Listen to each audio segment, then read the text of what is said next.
हाँ जी दोस्तों, कैसे हो आप सब। उम्मीद करता हूँ कि आप सब बहुत बढ़िया होंगे। इस वीडियो में दोस्तों हम लोग AS9 रिवाइज करने वाले हैं ऑन रेवेन्यू रिकॉग्निशन। अगर एग्जाम वाइज देखा जाए तो 4 नंबर का सवाल इस एएस से आ जाता है और बहुत ही आसान सा एएस है। और इनफैक्ट हम लोग कोशिश करेंगे कि इसके अंदर मॉड्यूल के ही कहीं ना कहीं कुछ क्वेश्चंस हम लोग देखें ताकि कॉन्सेप्ट्स की और बेहतर अंडरस्टैंडिंग आएगी, राइट। आप अगर लेट से इस अकाउंटिंग स्टैंडर्ड को मेरे साथ पढ़ रहे हो तो मैं मान के चल रहा हूँ कि थोड़ा बहुत आपको पता है। बट जो भी बातें आपके अभी भी दिमाग में लेट से कि नहीं प्रॉपरली घुसी है या लग रहा है कि यार कंफ्यूजन है, तो वो इस वीडियो के माध्यम से क्लियर हो जाएगा, इसकी मैं आपको श्योरिटी देता हूं। चलो एक बार अपने चालू करते हैं। AS9 revenue recognition. देखो भाई, ये वर्ड का बहुत बड़ा वेटेज है यहाँ पे। AS9 जो रेवेन्यू रिकॉग्निशन पे है वो बोलता है कि सर कौन सी चीजों को रेवेन्यू दिखाना है, कब रेवेन्यू दिखाना है और किस अमाउंट पे रेवेन्यू दिखाना है। अगर बच्चे को ये समझ में आ गया ना तो उसे बोल दो कि भाई पैट योरसेल्फ, आपको AS9 आ चुका है। तो इस पॉइंट ऑफ टाइम पे रेवेन्यू बहुत मायने रखता है कि भाई कौन सी चीजों को आप दिखा सकते हो, कब दिखा सकते हो और किस अमाउंट पे दिखा सकते हो। धीरे धीरे हम लोग पढ़ेंगे कि इसके अंदर कैसे बिखरे बिखरे अलग अलग कॉन्सेप्ट्स हमको देके रखे हुए और उनके मैं क्वेश्चंस भी आपको एक एक कराता जाऊंगा, राइट। आपके पास मॉड्यूल तो होगी या आपने जो भी बुक से पढ़ा हुआ है आप उसको सामने ले लीजिए, सो दैट जैसे जैसे मैं बातें रिवाइज कराता जा रहा हूं वैसे वैसे आप भी उसे साथ साथ मेरे पढ़ते जा रहे हो, तो इससे एक इफेक्टिव रिवीजन माना जाएगा। क्लियर है ये वाली बात, राइट। 1 2 3 आपने भाई किताब ले ली होगी, ऐसे मैं मान के चलता हूं। रेवेन्यू रिकॉग्निशन, सबसे पहली बात, AS9 सारी एंटरप्राइज के लिए मैंडेटरी है। होंगे बहुत सारे अकाउंटिंग स्टैंडर्ड्स जो लेवल 1 लेवल 2 लेवल 3 एंटरप्राइज के लिए छोड़े रहेंगे। ध्यान रखना मॉड्यूल में ऐसा दिया हुआ है कि भाई कुछ ऐसी कंपनीज है जहां पे सारे अकाउंटिंग स्टैंडर्ड्स एप्लीकेबल नहीं होते हैं। AS9 उनमें से नहीं है। AS9 हर कंपनी जिसके ऊपर अकाउंटिंग स्टैंडर्ड लगता है उसके ऊपर AS9 लागू होगा ही होगा, बिकॉज रेवेन्यू तो सब लोग ही कमाते हैं। अब AS9 का सबसे बड़ा यहाँ पे टेंशन यही है कि सर आदमी को जब धंधा करते हो तो पैसे बहुत अलग अलग जगह से आ सकते हैं। मेरा डर ये है कि जब पैसे उसको आ रहे हैं ना तो वो सारे पैसे रेवेन्यू फ्रॉम ऑपरेशंस में ना दिखाए, क्योंकि जब आप किसी भी अमाउंट को, आपने जो स्टेटमेंट ऑफ पीनल हमेशा बनाते हुए देखा है उसकी स्टार्टिंग क्या होती है, पहले आप लिखते हो रेवेन्यू फ्रॉम ऑपरेशन, फिर आप लिखते हो अदर इनकम और ये दोनों मिलकर आपका क्या बनता है, टोटल इनकम। तो जो चीज आदमी रेवेन्यू फ्रॉम ऑपरेशन के सामने लिखता है ना, ये कहीं ना कहीं इन्वेस्टर्स को वादा कर रहा है कि देखो रेवेन्यू फ्रॉम ऑपरेशन के सामने जो अमाउंट लिखी हुई है वो मैं रेगुलरली अर्न करने वाला हूं, कथा भी ऐसा नहीं होगा कि उसको मैं अर्न नहीं करूंगा। और आप निश्चिंत रहिए ये मेरी रेगुलर बिजनेस ऑपरेशन का पार्ट है। और इसीलिए आप रेवेन्यू फ्रॉम ऑपरेशन में जो भी चीजें दिखा रहे हो ना, it provide a statement to investors कि this is the amount which is recurring in nature, मतलब बार बार धंधे से ये पैसा हमको मिलने वाला है। दैट्स वाई आप जब भी कोई एक लेट से नॉन फाइनेंसिंग एक्टिविटी की बात करते हो, मतलब तुम्हारा काम लोन देना या लोन लेना नहीं है, तुम्हारा काम रेगुलरली शूज बेचना है, बट अगर तुम लोग ने ब्याज पे पैसे लगाए हुए तो वो जो ब्याज मिलता है उसको कभी भी आप रेवेन्यू नहीं दिखाते हो, क्योंकि उस ब्याज को आप अदर इनकम्स में काउंट करते हो। जिन चीजों को आप अदर इनकम्स में काउंट करते हो उसमें नाम ही ऐसा बोलता है कि यार ये हो सकता है आज हुई है बट कल ना हुई हो। बट रेवेन्यू फ्रॉम ऑपरेशन क्योंकि वो बिजनेस एक्टिविटी का पार्ट है, ऑलवेज आप ये अश्योरेंस बहुत ही गंभीरता के साथ देते हो। तो इसीलिए सबसे पहली बात, AS9 सारी एंटरप्राइज पे एप्लीकेबल है। बहुत अच्छे से हम लोग को सोचना पड़ेगा कि रेवेन्यू फ्रॉम ऑपरेशन में क्या आता है और क्या नहीं आता है। सबसे पहली बात, आपको रेवेन्यू फ्रॉम ऑपरेशन में 3 चीजों को कंसिडर करना है। एक, जो भी पैसा आपने गुड्स को बेच के कमाया रहेगा, फॉर एग्जाम्पल लेट्स से कि आई हैव दिस फोन, ये फोन बेचकर मैंने जो भी पैसा कमाया रहेगा that is my revenue from operation. या मैं सर्विस देकर पैसे कमा रहा हूं, फॉर एग्जाम्पल लेट्स से मैं किसी के लिए सॉफ्टवेयर बना रहा हूं, या इस पॉइंट ऑफ टाइम पे देखो आप सबके लिए मैं कहीं ना कहीं टीचिंग वाली सर्विसेज दे रहा हूं और वहां से अगर मेरी कोई रेवेन्यू अराइज हो रही है, that is sale of service. तीसरा आपका बोल के रखा हुआ है कि सर आपका कोई ऐसा एक कीमती रिसोर्स है जो आपने सामने वाले कस्टमर को देके रखा हुआ है और उस कीमती रिसोर्स के बदले में सर आपको कोई ना कोई रिटर्न्स आ रहे हैं। इसको आप थोड़ा सा ऐसा समझ लो कि तुम्हारा काम ही इन्वेस्टमेंट्स का है। ये जो तीसरी वाली बात है वो एक शू कंपनी के लिए एप्लीकेबल नहीं होगी, जिसका काम जूते बनाकर बेचना है उसको एप्लीकेबल नहीं होगा।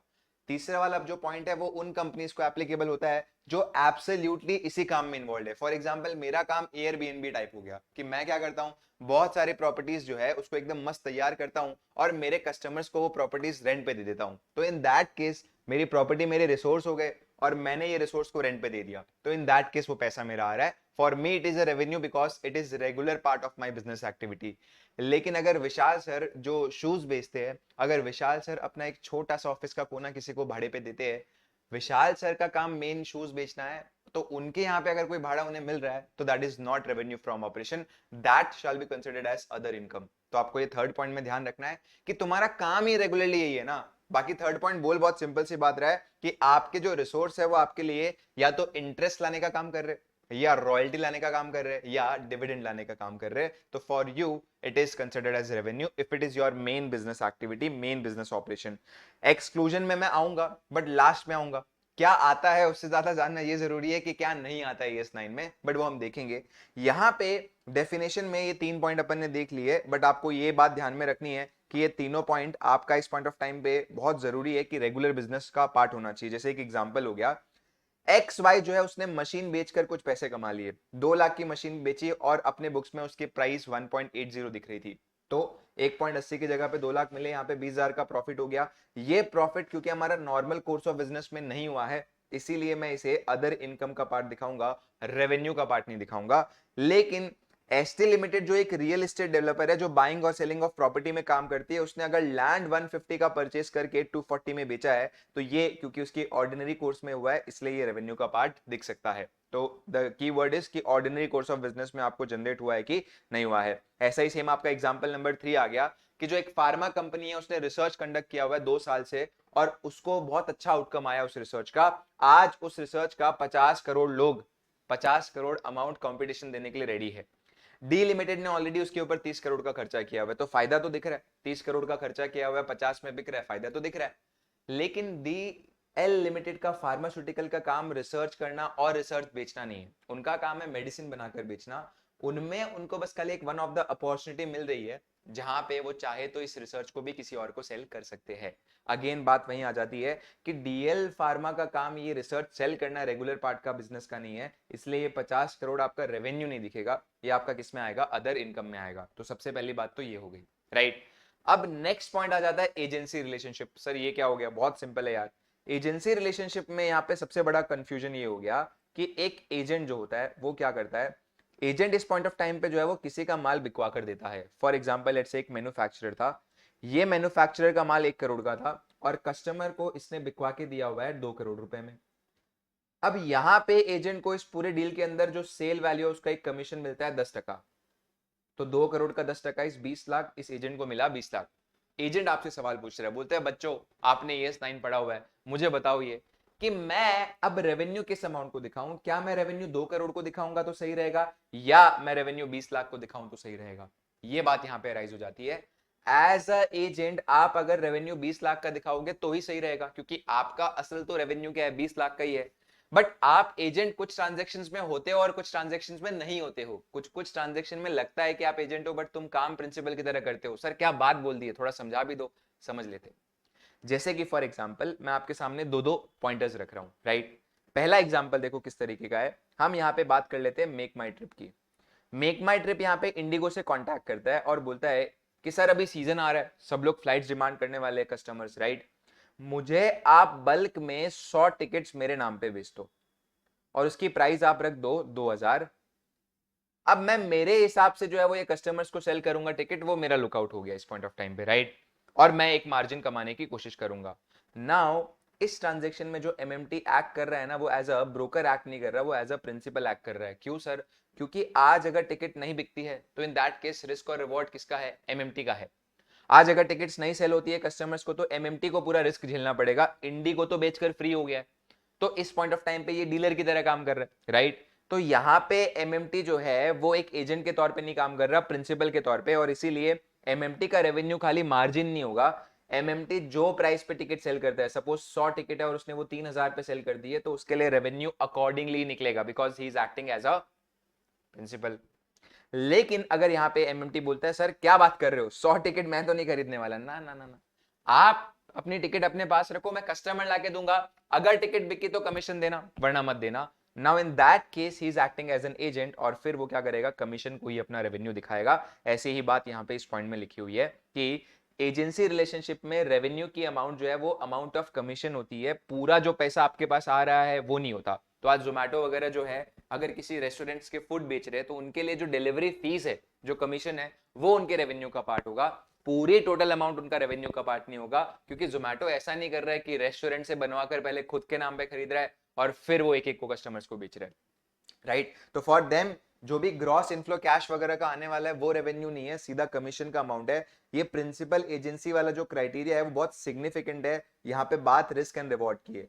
जिस आदमी को आप एजेंट बोल रहे हो, अगर उसने अपने मत्थे रिस्क एंड रिवॉर्ड लिया हुआ है, गारंटी बोल दिया मैं बिकवा दूंगा, खुद के नाम पे खरीद लिया हुआ है, कुछ डैमेज हुआ तो अब बेचारे की लाइबिलिटी आ रही है, तो फिर वो बंदा एजेंट है ही नहीं, तो वो बंदा क्या हो गया, प्रिंसिपल हो गया। एंड क्योंकि वो प्रिंसिपल है तो he can show full amount as a revenue, जो भी पैसा उसको कस्टमर से आ रहा है। लेकिन अगर वो बोलता है कि सर नहीं नहीं नहीं बिका तो मेरा रिस्क नहीं है, मैं अपने पास तो नहीं रखूंगा, आप अपने पास ही रखो, मैं खाली हेल्प करूंगा बिकवाने में, तो उसको जो भी पैसे आ रहे हैं उसमें से वो अपना कट काटेगा और फिर यहाँ पे अपने वाले प्रिंसिपल को देगा। जो कट उसने काटा हुआ है that is revenue for him, right. यहाँ पे लिखा हुआ है when another party is involved in providing goods and service to a customer, entity को डिटरमाइन करना पड़ेगा ऑब्लिगेशन टू सेल और provide the goods and service. Exactly वो उसके ऊपर आ रही है या वो खाली अरेंज करके दे रहा है, ये दो वर्ड्स है, ये आपको याद कर लेना है। पहला वाला क्या बोलता है प्रिंसिपल के तौर पे कि मैं अगर अपने आप को बोल रहा हूं कि मैं क्या हूं, तो मुझे पूछना है कि क्या मैंने अपने हाथ में ऑब्लिगेशन ले लिए टू सेल, तो I am acting as a principal, या मैंने खाली ये बोल के रखा हुआ है कि सर मैं आप दोनों को अरेंज करवा दूंगा आपस में, बाकी तुम देखना किस तरीके से करना है, मतलब I am acting as a agent. यहाँ पे जोमेटो का एग्जाम्पल लिया हुआ है, इन्होंने इस पॉइंट ऑफ टाइम पे कस्टमर से पैसे 3,000 लाख कमाए, और उसमें से यहाँ पे प्राइस जो गुड्स की थी वो थी 200 लाख रुपया, डिलीवरी चार्ज थी 60 रुपया, और 40 रुपया क्या हो गया हम लोग का जीएसटी।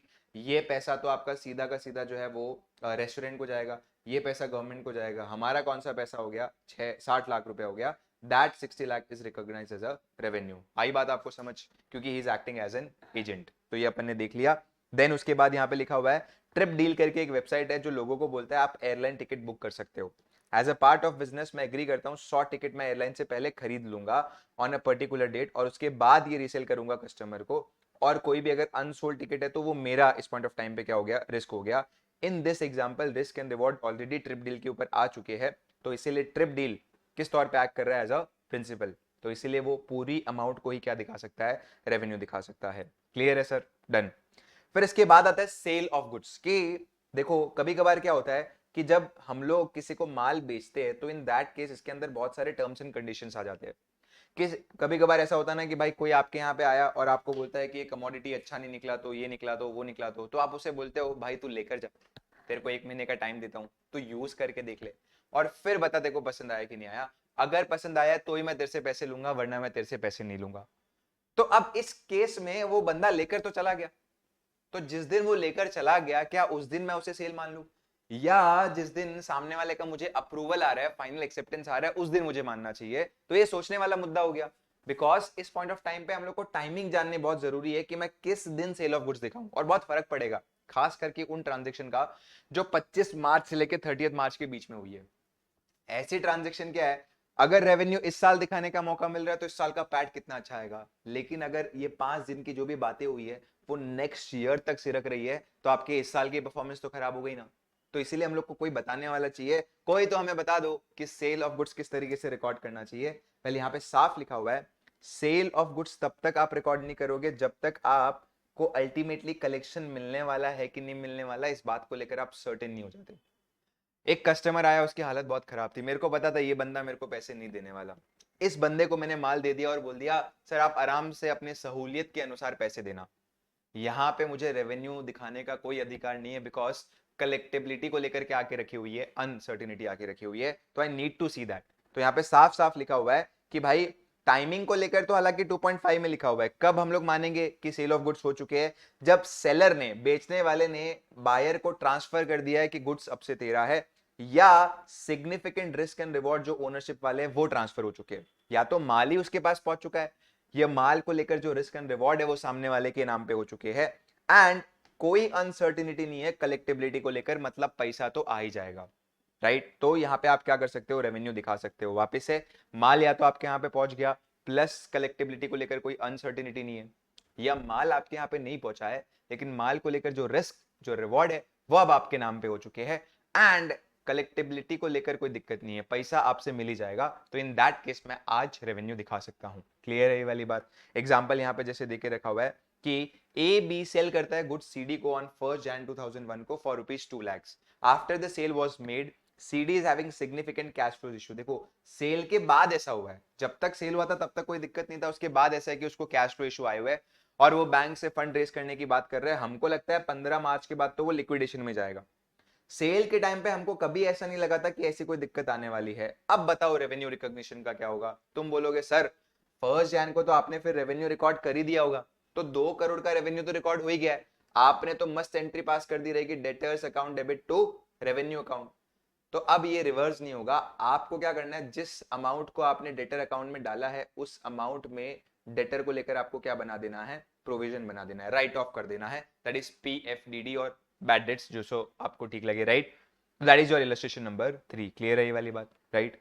तो ये 2.5 में अपन ने देख लिया, राइट, कि कलेक्टेबिलिटी को लेकर इशू अगर उस वक्त आता है तो रेवेन्यू मत रिकॉर्ड करो, लेकिन एक बार रेवेन्यू रिकॉर्ड कर लिया उसके बाद कभी आ रहा है तो आपको क्या बनाना चाहिए, provision, exactly, right.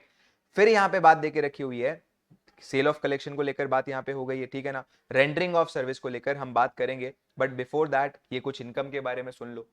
Interest, royalty और डिविडेंड ये कब दिखा सकते हैं, देखो भाई सीधी बात है, इंटरेस्ट का अधिकार आपको कब एस्टैब्लिश होता है, जैसे जैसे दिन पास होता है वैसे वैसे। फॉर एग्जांपल मैंने किसी को पैसा लोन पे दिया हुआ था ऑन 1 अप्रैल, अब 1 अप्रैल से अगर 2 अप्रैल भी हुआ तो मैं 1 दिन का इंटरेस्ट दिखा सकता हूं, बिकॉज जैसे जैसे दिन पास हो रहे वैसे वैसे मुझे वो इनकम मिलने वाली है, इसकी बात की श्योरिटी आ रही है। सेम अगर यहाँ पे 31 मार्च हो चुका है तो भले ही सामने वाले बंदे ने हमें बोला है कि नहीं बोला है, हम इंटरेस्ट को रेवेन्यू दिखा सकते हैं ऑन अक्रूवल बेसिस। इंटरेस्ट के वक्त जिस बंदे को आपने लोन देके रखा हुआ है वो ऐसे डिक्लेयर नहीं करता है कि अरे अरे अरे सर को मैं इंटरेस्ट देने वाला हूं, अरे वो बाउंड है कि आपको देना पड़ेगा, भले आप डिक्लेयर करो कि नहीं करो, पैसे आए या नहीं आए वो अभी के लिए मायने नहीं रखते। अक्रूवल बेसिस पे आप इंटरेस्ट को एज अ रेवेन्यू दिखा सकते हो। तो यहाँ पे लिखा हुआ है charges for the use of cash resources और amount due to enterprise, revenue time proportion के हिसाब से दिखाना है। मतलब 6 महीने के लिए लोन दिया है तो 6 महीने का ब्याज, 9 महीने के लिए लोन दिया है तो 9 महीने का ब्याज। अगर हम लोग यहाँ पे बात करते हैं रॉयल्टी की तो यहाँ पे भी सेम है। रॉयल्टी क्या होता है, सबसे पहले आपको ये समझना बहुत जरूरी है। रॉयल्टी का मतलब हो गया कि आपको किसी ने इंटेंजिबल राइट देके रखा हुआ है किसी चीज को यूज करने का, and for that right you are paying to someone. Sir ये बहुत अच्छा आपने बता दिया, सुन लो वापस। फॉर एग्जाम्पल लेट्स से कि कोरोना की दवाई यहाँ पे मैंने बना ली है, अब आप एक फार्मास्यूटिकल कंपनी हो, मैंने सोचा कि ये दवाई का पेटेंट मैं आपको दूं और आपसे पैसे किस फॉर्म में ले रहा हूं, जो जो आप दवाई बनाओगे उसके आपको मुझे 1-1 रुपए देने हैं, तो you are paying royalty for the patents which I am transfer to you. Same यहाँ पे कॉपीराइट को लेकर हो सकती है कि मैंने बहुत अच्छी बुक लिखी हुई है, उसका कॉपीराइट मैंने ले लिया, अब आप एक पब्लिशर हो, मैंने आपको ये बुक बोल दिया कि आप अपने नाम पे छाप सकते हो, but for every book sold I should get 20 rupees. तो इधर मेरे लिए रेवेन्यू कब दिखना चाहिए, रॉयल्टी के नाम पे। तो यहाँ पे लिखा हुआ है कि जब सामने वाला बंदा आपका सेट यूज कर रहा है तो आप अक्रूवल बेसिस पे क्या कर सकते हो, रॉयल्टी दिखा सकते हो। आपने यूज किया मैंने रॉयल्टी दिखाई, आपने यूज किया मैंने रॉयल्टी दिखाई, बात खत्म। डिविडेंड को लेकर क्या बात बोली है, अगर मैं सपोज कोई कंपनी में इन्वेस्ट करता हूं, रिलायंस में इन्वेस्ट कर दिया, वारी में इन्वेस्ट कर दिया, वॉलमार्ट में इन्वेस्ट कर दिया, तो इन दैट केस मेरे पास डिविडेंड का अधिकार कब एस्टैब्लिश होता है, जब मैं मन में सोचूं सर ऐसा थोड़ी ना है, जब बीओडी एक बार डिक्लेयर करे और उसके बाद ये डिक्लेरेशन आपके शेयर होल्डर्स मीटिंग में अप्रूव हो तब जाके मेरे पास अधिकार आता है। तो डिविडेंड को लेकर क्या बात बोला हुआ है कि जब आपको राइट टू रिसीव एस्टैब्लिश हुआ है, और राइट टू रिसीव कब एस्टैब्लिश होता है, जब शेयर होल्डर्स ने क्या करके रखा हुआ है, डिक्लेयर करके रखा हुआ है। तो यहाँ पे ध्यान रखना है कि ये 3 चीजें कब और कैसे और किस तरीके से रिकॉर्ड होती है। एक एग्जांपल यहाँ पे दिया हुआ है, during the year ended 31 March 2001 ZX Enterprise has recognized 100 lakhs on accrual income from dividend। ये थोड़ी ना होता है ऐसा, डिविडेंड हालांकि डिक्लेयर कब हुआ है, 15 जून को। तो यहाँ पे लिखा हुआ है सर फिर तो राइट टू रिसीव पेमेंट कब आया, 15 जून को। आपको मिलने वाला है ये बेसिस पे आप डिविडेंड डिक्लेयर नहीं कर सकते, इंटरेस्ट डिक्लेयर किया जा सकता है, क्योंकि वो राइट आपको एस्टैब्लिश पर डे पे होता रहता है, जैसे जैसे दिन पास हो रहा है वैसे वैसे, राइट। अब यहाँ पे लिखा हुआ है कि वाई ने कुछ सर्टेन रिसोर्सेस एक्स के यूज किए थे और उसके बदले में एक्स को 10 लाख मिले एज अ इंटरेस्ट और 15 लाख मिले एज अ रॉयल्टी। जब मिला बिंदास दिखाओ, इंटरेस्ट का लिखा है टाइम प्रपोर्शन और रॉयल्टी का लिखा हुआ है अक्रूवल बेसिस। कुल मिलाकर जब आपका अधिकार ट्रांसफर हो गया। अब यहाँ पे ना कुछ इश्यूज आ रहे हैं जो आपने को प्रॉपरली देख लेने हैं।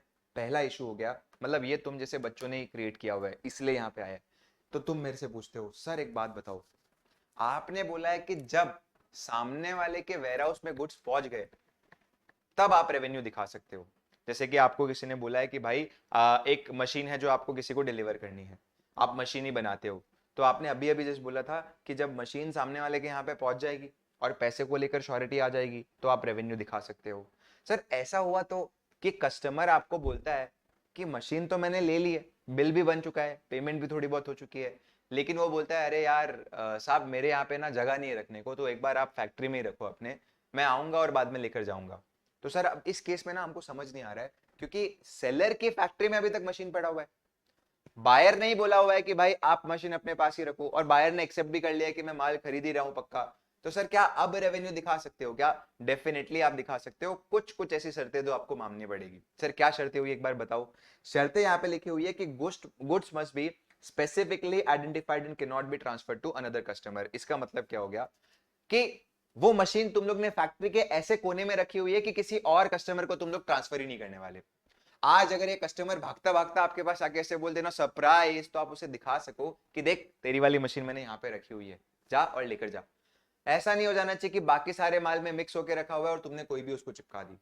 तो इस केस में उस बंदे का माल अपन एकदम साइड में रखा हुआ है, सामने वाले की रिक्वेस्ट पे हम लोग डिले कर रहे हैं, और प्लस हम लोग जो है गुड्स को एकदम रेडी कंडीशन में रखे हुए हैं, आज अगर चाहे तो वो लेकर जा सकता है। तो डिस्पाइट बिंग माल अपने पास है, डिस्पाइट बिंग माल ट्रांसफर नहीं हुआ है, स्टिल आप उसे रेवेन्यू दिखा सकते हो। शर्त क्या हो गई? खाली तीन, माल बन चुका है, माल को आपने अलग से रखा हुआ है, और ये किसकी रिक्वेस्ट पे कर रहे हो? बायर की रिक्वेस्ट पे कर रहे हो। एक एग्जांपल यहाँ पे लिया हुआ है, X Y limited sale goods worth ₹50 lakhs on 20th Feb। AB limited बोलता है सर स्टोरेज की जगह नहीं है, तो मुझे बोलता है कि सर आप अपने वेयर हाउस में रखो, हावेवर सारे रिस्क एंड रिवॉर्ड सामने वाले को ट्रांसफर हो चुके हैं। करंट सिनारियो में क्योंकि हम लोग एबी की रिक्वेस्ट पे ही ऐसा कर रहे हैं, इसीलिए मैं तो रेवेन्यू कब दिखाऊंगा? 20 फरवरी को, भले ही डिलीवरी कब हो रही है 15 मार्च को। आई बात आपको समझ? फिर आ जाता है next, sale on approval basis. ये मैं मेरी बात करता हूँ। आपने बोला कि सर हम लोग को आपका ये, suppose I have a camera business, मेरे यहाँ पे बहुत सारे ऐसे कैमरा लगे हुए, तुमने बोला सर कैमरा आपका अच्छा है कि नहीं वो तो यूज करके ही पता चलेगा, तो मैंने बोल दिया कि ये कैमरा है, इसको दो 5 दिन का टाइम देता हूँ, 5 दिन में आराम से इसे यूज करो और बताना मुझे कि कैमरा कैसा लगा। अब तुम बोलो सर 5 दिन में क्या पता चलता है, 1 महीने का टाइम ले लो। 1 महीने बाद अगर आपका कुछ बात नहीं आता है, फॉर एग्जाम्पल आप बोलते हो कुछ बोलते ही नहीं हो, तो इन दैट केस मैं मान के चल सकता हूँ कि भाई मैं वापस लेने वाला नहीं हूँ। ऐसी बहुत सारी ट्रांजेक्शन होती है, खास करके जब फैशन इंडस्ट्री की बात आ रही है, तो आप किसी को देते ही हो ट्रायल्स के लिए, राइट? तो इन दैट केस अगर ऐसे अप्रूवल बेसिस पे आपने सेल करके रखा हुआ है तो क्या होगा? तो यहाँ पे लिखा हुआ है रेवेन्यू तब तक रिकॉग्नाइज नहीं करना जब तक या तो बायर एक्सेप्ट नहीं कर लेता कि उसने गुड्स को एक्सेप्ट कर लिया, या टाइम पीरियड एक्सपायर नहीं हो जाता। जैसे कि फॉर एग्जांपल मैंने आपको 1 महीने का टाइम पीरियड दिया था आके बता देना, अब वो 1 महीना ही खत्म हो चुका है, तो अब तो रेवेन्यू दिखा सकता हूं। या 1 महीने पहले ही 5 दिन में तुम लोग को कैमरा इतना अच्छा लगा, वाह वाह फोटो एकदम वैलेंटाइंस वाली बढ़िया बढ़िया फोटो आ रही है, कैमरा इतना अच्छा लगा और तुमने मेरे को फोन करके बोल दिया सर क्या मस्त कैमरा भेजा है, मेरे को तो ये पसंद आ गया, तो इन दैट केस हम बोल सकते हैं कि भाई ठीक है हम रेवेन्यू दिखा सकते हैं। तो जो टाइम पीरियड है वो, और अगर अर्लियर एक्सेप्टेंस आ जाती है तो अर्लियर भी मैं दिखा सकता हूं। एक एग्जांपल यहाँ पे दिया हुआ है, एक्स वाई 5 लाख के जो गुड्स है वो 30th मार्च को देता है एफटी को on sale on approval basis. FT हम लोग को 3 महीने में उनको वापस दे सकता है, और मुझे लगता है कि भाई 3 महीने के पहले पहले तो नहीं आएगी एक्सपायरी, तो मुझे कब दिखाना है? या तो जब एक्सेप्टेंस आ गई है तब, या 3 महीने खत्म हो गए, whichever is earlier, right? Good subject to inspection और इंस्टॉलेशन। कभी कभार क्या होता है कि भाई आप सामने वाले बंदे को जब माल बेचते हो तो उस केस में आपको इंस्टॉलेशन भी अभी तक करवाना है। जैसे कि फॉर एग्जांपल मैंने आपको ना गीजर दे दिया, अब गीजर खाली देना नहीं होता ना, गीजर तो आपके लगा के भी जाना होता है। सेम वॉशिंग मशीन हो गया, वॉशिंग मशीन खाली देना नहीं होता है, लगा कर भी जाना होता है। सो इन दैट केस अब तुम्हारा पूछना है कि सर आपने सपोज गीजर हम लोग को बेचा है 3 तारीख को, और तुम गीजर फिट करके जा रहे हो 5 तारीख को, तो सर अब आप रेवेन्यू कब दिखाओगे? 3 को जब गीजर दिया, या 5 को जब गीजर इंस्टॉल किया? तो मैंने आपसे एक और क्रॉस क्वेश्चन पूछ लिया, सवाल पे सवाल। इंस्टॉलेशन जो है आपकी इस पॉइंट ऑफ टाइम पे वो कितनी सिग्निफिकेंट है? क्या इंस्टॉलेशन ऐसी है कि बस खाली आना है और एक प्लग लगाकर जाना है? तो हम बोलेंगे कि फिर तो यार 3 तारीख को रेवेन्यू दिखाने दो। या इंस्टॉलेशन अगर बहुत बड़ा टास्क है, जैसे अगर मैं एसी आपको बेचता हूं तो बहुत बड़ा टास्क हो गया उसका इंस्टॉलेशन का, तो उस केस में जब तक इंस्टॉल हो नहीं जाता तब तक मैं रेवेन्यू दिखा नहीं सकता। तो यहाँ पे वही लिखा हुआ है, इन केस अगर इंस्टॉलेशन कॉम्प्लेक्स है and is significant to able to use the goods in intended manner, revenue should not be recognized जब तक इंस्टॉलेशन कंप्लीट नहीं हो जाता। अगर इंस्टॉलेशन सिंपल है तो आप आज के आज जब गुड्स आपने सामने वाले को घर पे भेज दिए है तब रेवेन्यू दिखा सकते हो। Sale and repurchase agreement, sir ये क्या हो रहा है एक बार बताना, ये भी बहुत सही चीज। Sale and repurchase agreement, for example let's say मेरे पास इस पॉइंट ऑफ टाइम पे एक एयरक्राफ्ट थी, राइट? और ये एयरक्राफ्ट मैंने आपको बेची, साथ ही साथ मैंने एक जगह पे लिख के दे दिया 1 साल बाद मैं ही आपसे ये एयरक्राफ्ट वापस से रीपर्चेज कर लूंगा।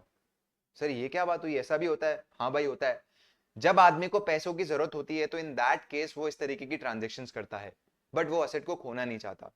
तो वो क्या करता है, बहुत बार इसके अंदर ना रेंटल्स भी इन्वॉल्व हो जाते हैं। For example I have an aircraft, मुझे यूज करनी है बट मुझे पैसे भी चाहिए, तो मैं एक बार आपके लिए एयरक्राफ्ट आपको सेल कर दूंगा, फिर आपसे ही ये चीज मैं रेंट पे ले लूंगा, और लास्ट में आपसे ही मैं ये एयरक्राफ्ट खरीद लूंगा फाइनल अमाउंट पे। तो यहाँ पे वही हो रहा है, such arrangement is like you are getting the finance from your customer, तो उसको आपको फाइनेंसिंग की तरह ही दिखाना है। आपका कंट्रोल तो ट्रांसफर हुआ ही नहीं है, क्योंकि माल तो वापस आने वाला है। जैसे यहाँ पे हो रहा है कि आपने अपने कस्टमर्स को 5 लाख में बेचा और आपने बोला है कि कल जाके मैं आपसे 6 लाख में वापस खरीद लूंगा, तो ये तो क्या हो रहा है, गुड्स तो आपका ही है, आपको खाली आज 5 लाख रुपए लोन पे मिल रहे हैं और उसके बदले में ब्याज समेत आपको पैसे कितने देने हैं, 6 लाख देने हैं। तो आपने सबसे पहले दिखा दिया बैंक टू लोन 5 लाख, फिर interest to loan and last में loan to bank 6 lakh. Trade discount और वॉल्यूम रिबेट आप सेल से माइनस कर देते हो, कैश डिस्काउंट माइनस नहीं करते हो, बिकॉज उसका पर्पज अलग होता है, माल बिकवाना नहीं होता है, उसका जो है वो कहीं ना कहीं सिग्निफिकेंट इंपैक्ट आता है रिकवरी ऑफ डेटर्स से, तो वो बात ही अलग हो गई, वो ऑलरेडी हम लोग ने 11th में पढ़ी हुई है। कंसाइनमेंट सेल क्या होती है, कभी कभार क्या होता है, जैसे फॉर एग्जाम्पल आप हो, मुझे आपको ऐसे देख के लगा कि यार बहुत एकदम भरोसे वाला आदमी है, तो इसको हम लोग बोल सकते हैं कि भाई तू मेरा माल बिकवा के ला, तो तुम मेरे हो गए कंसाइनी, मैं हो गया कंसाइनर। मैंने 100 टैबलेट्स जो होते हैं ना, टैबलेट, वो मैंने आपके यहाँ पे भिजवा दिए और तुमको बोल दिया कि तू तेरे दुकान से ये बिकवाएगा। तुमने बोला कि सर अगर माल नहीं बेचता तो आप वापस लेकर चले जाओगे ना, मैंने बोला हाँ वो मैं वापस लेकर चले जाऊंगा। तो मैंने आपको ये माल जो है वो किस बेसिस पे दिया हुआ है, कंसाइनमेंट बेसिस पे दिया हुआ है। अब यहाँ पे सवाल ये है, जब मैं आपको ये माल दे रहा हूं तभी मैं रेवेन्यू दिखा दूं, या आपने जब कस्टमर को बेचा रहेगा तब रेवेन्यू दिखाऊं?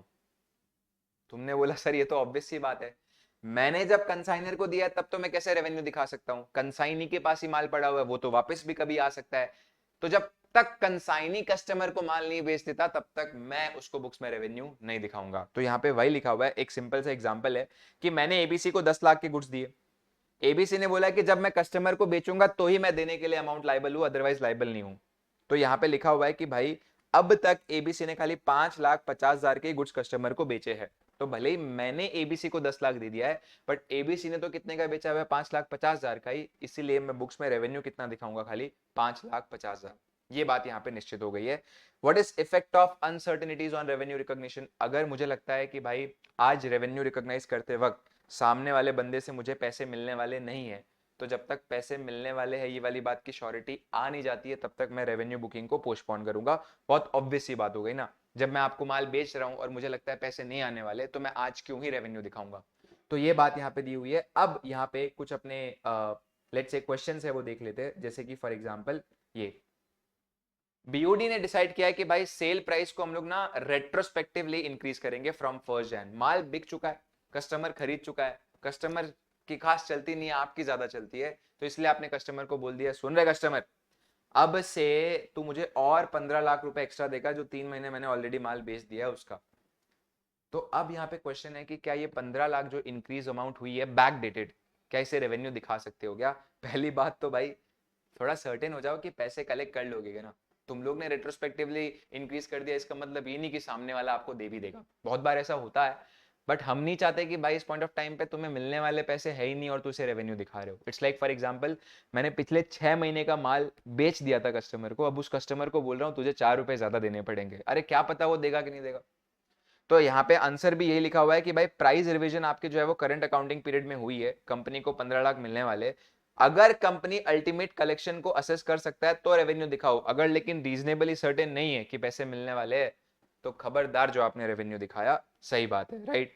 तो ये एक बात यहाँ पे हो गई इस पॉइंट ऑफ टाइम पे। एंड फिर पीछे के कुछ क्वेश्चंस मैं आपको बता रहा हूँ जो आपको कर लेने। ये 7th वाला क्वेश्चन बहुत अच्छा क्वेश्चन है। जैसे पहला वाला पॉइंट क्या लिखा हुआ है, goods of 60 lakhs were sold on 20th March 2002 but at the request of buyer these are delivered on 10th April। हमने तो बेच दिया था 20 मार्च को, डिलीवरी किसके रिक्वेस्ट पे हम लोग लेट कर रहे हैं, बायर के रिक्वेस्ट पे। तुम्हारे सामने क्वेश्चन है रेवेन्यू कब दिखाना चाहिए, 20 मार्च को या 10 अप्रैल को। यहाँ पे रेवेन्यू किस पे दिखेगा, 20 मार्च को। दूसरा लिखा हुआ है कि आपने 15 जैन को 1.5 लाख के गुड्स कंसाइनमेंट में बेचे थे और उसमें से अभी तक 20% ही अनसोल्ड है, बाकी सब बेच दिए। तो 1.5 लाख में से 20% खाली रेवेन्यू मत दिखाओ, दैट इज 30,000, बाकी पूरा 1/20 आप रेवेन्यू दिखा सकते हो, कोई टेंशन वाली बात नहीं है, क्योंकि आपके कंसाइनी ने भी उसको आगे बेच दिया है। तीसरा लिखा हुआ है 1,20,000 के गुड्स आपने अप्रूवल बेसिस पे भेजे थे ऑन 1 दिसंबर और पीरियड ऑफ अप्रूवल 3 महीने का। एक बार मैं काउंट कर लेता हूँ, 1 दिसंबर से 1 जन, 1 फेब और 1 मार्च। तो 1 मार्च तक अगर वो बंदा अप्रूव नहीं करता या कुछ नहीं बताता तो मैं मान लूंगा अप्रूव हो चुका है। यहाँ पे उसने 75% गुड्स के लिए तो 31 जन को ही अप्रूवल दे दी है। वाह भाई वाह, मुबारक हो। 75% गुड्स का तो मैं बुकिंग 31 जन को ही कर दूंगा। बचे हुए 25% का बुकिंग मैं 1 मार्च को करूंगा, बिकॉज यहाँ पे आपका टाइम पीरियड क्या हो चुका है, एक्सपायर हो चुका है। तो ये ध्यान में रखना। 1/20 है तो उसमें से जो 75% होता है शायद 90,000, वो आपका दिखेगा ऑन 31 जन और बाकी 30,000 दिखेगा आपका ऑन 1 मार्च। प्लस अपने कुछ कैश सेल्स की उस पर ट्रेड डिस्काउंट है, वो आप क्या कर दोगे इस पॉइंट ऑफ टाइम पे, माइनस कर दोगे। तो ये एक अच्छा क्वेश्चन था जो हम लोग ने कर लिया। और फिर यहाँ पे एक आखिरी क्वेश्चन अपने करने जा रहे। From the year ended 31 March 2001 KY enterprise has entered into following transaction. हमने एसटी नाम के कस्टमर को 2 मशीन दिया। पहला मशीन के लिए हम लोग ने बोला हुआ है कि मशीन 1 जो है वो रूटीनली हम लोग देते हैं टू मेनी कस्टमर और इंस्टॉलेशन बहुत सिंपल है। तो मशीन 1 को तो आपने जिस दिन दिया है उस दिन ही रेवेन्यू दिखा सकते हो। Don't wait for the installation. ये बोलते हैं इंस्टॉल 2 अप्रैल को हो रहा है, मैंने बोला आई डोंट केयर, मैं तो 31 मार्च को ही रेवेन्यू दिखाऊंगा। मशीन 2 को लेकर बोला हुआ है काफी स्पेशलाइज्ड और उसमें इंस्टॉलेशन का काम कॉम्प्लिकेटेड है और इंस्टॉल होने वाला है 2 से 5 अप्रैल के बीच में। तो मशीन 2 को लेकर जो पैसा है वो आप बाद में दिखाओगे, मशीन 1 को लेकर पैसा आप अभी दिखा सकते हो। That is the whole part on this, right. And उसके बाद कुछ पार्ट अपन ने जो छोड़ा हुआ है वो थोड़ा हम लोग देख लेते हैं।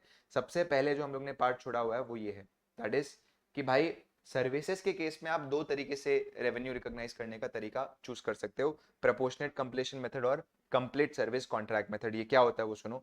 कभी कभार क्या होता है, किसी को मैं जब सर्विस देता हूं ना तो वो ऐसे सर्विस देते हैं अपने। फॉर एग्जाम्पल, मैं एक कंस्ट्रक्टर हूं, मुझे आप आके बोलते हो कि सर हम लोग के लिए बिल्डिंग बनाओ। अब ये तो हालांकि कंस्ट्रक्शन कॉन्ट्रैक्ट में आना चाहिए वैसे केस, बट आप समझ लो चलो कंस्ट्रक्टर की जगह पे मैं एक ड्रेस डिजाइन करता हूँ और तुमने बोला कि सर आप ड्रेस डिजाइन करो। अब इस केस में ड्रेस डिजाइन करते वक्त थोड़ा थोड़ा आपका काम होता जा रहा है, बट मुझे 5 महीना लगेगा। सवाल उठता है कि 5 महीना कंप्लीट होगा उसके बाद ही मुझे पैसा मिलेगा, या इन 5 महीने में मैं थोड़ा थोड़ा रेवेन्यू दिखा सकता हूं। अगर आपको ऑप्शन दिया हुआ है कंप्लीटेड सर्विस कॉन्ट्रैक्ट का, तो मतलब ऐसा है कि जब तक कॉन्ट्रैक्ट पूरा नहीं कर लेते तब तक रेवेन्यू नहीं दिखाओगे। बट अगर सेकंड ऑप्शन की बात करें तो वो आपके फेवर में है, जो बोलता है सर थोड़ा थोड़ा काम हुआ तो आप रेवेन्यू थोड़ा थोड़ा दिखा सकते हो। अब यहाँ क्या लिखा हुआ है, प्रपोर्शनेट कंप्लीशन मेथड तब यूज होता है जब इस पॉइंट ऑफ टाइम पे हमको लग रहा है कि हमें एक से ज्यादा काम करना है। फॉर एग्जाम्पल, किसी ने आके बोल दिया मेरे लिए डैम बना। अब डैम में कितना सारा काम होता है, इंस्टॉल करना, डिजाइन करना, मटेरियल अरेंज करना। तो यहाँ पे जब मोर देन 1 एक्ट है तो जैसे जैसे आप थोड़ा थोड़ा काम करते जा रहे हो वैसे वैसे आप रेवेन्यू दिखाते जा सकते हो।